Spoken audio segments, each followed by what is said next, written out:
నువ్వు ఎన్ని మాటలన్నా ఎదుటివాడు నిన్ను క్షమిస్తున్నాడు అంటే జాగ్రత్త గమనించండి. నువ్వు ఎన్ని మాటలన్నా ఎదుటివాడు నిన్ను క్షమిస్తున్నాడు అంటే నువ్వు చాలా ప్రమాదకరమైన స్థితిలో ఉన్నావని గుర్తించాలి. ఎందుకోసం తెలుసా? వాళ్ళు క్షమించిన ప్రతిసారి నీకు వాళ్ళకి మధ్య దేవుని పెట్టేస్తున్నారు. వాళ్ళు they are putting God in between you and the person you are accusing. ప్రతీకారం తీర్చుకునే వాడికన్నా క్షమించేవాడికి ఎక్కువ భయపడాలండి మనం. ఎందుకోసం తెలుసా?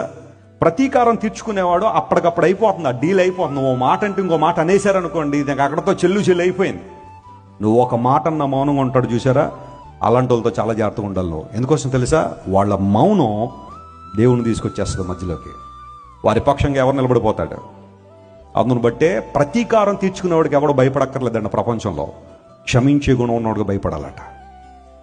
ఉందా భయం నీకు? భార్య ఏమంటలేదని చెప్పి ఇష్టానుసారం మాట్లాడుతున్నావా?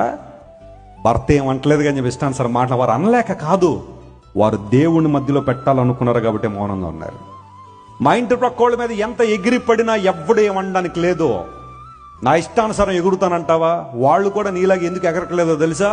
వారు దేవుని మధ్యలో పెట్టాలనుకున్నారు కాబట్టి.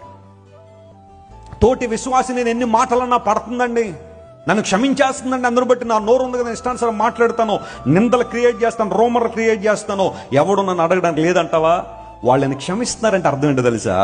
దేవుణ్ణి ఆ వ్యాధ్యానికి తీసుకొచ్చేశారు, దేవునికి ఆ వ్యాధ్యాన్ని అప్పగించేశారు. అందును బట్టి ప్రతీకారం తీర్చుకునేవాడికి ఎప్పుడు నువ్వు భయపడక్కర్లా, క్షమించేవాడికి మాత్రం భయపడాలి.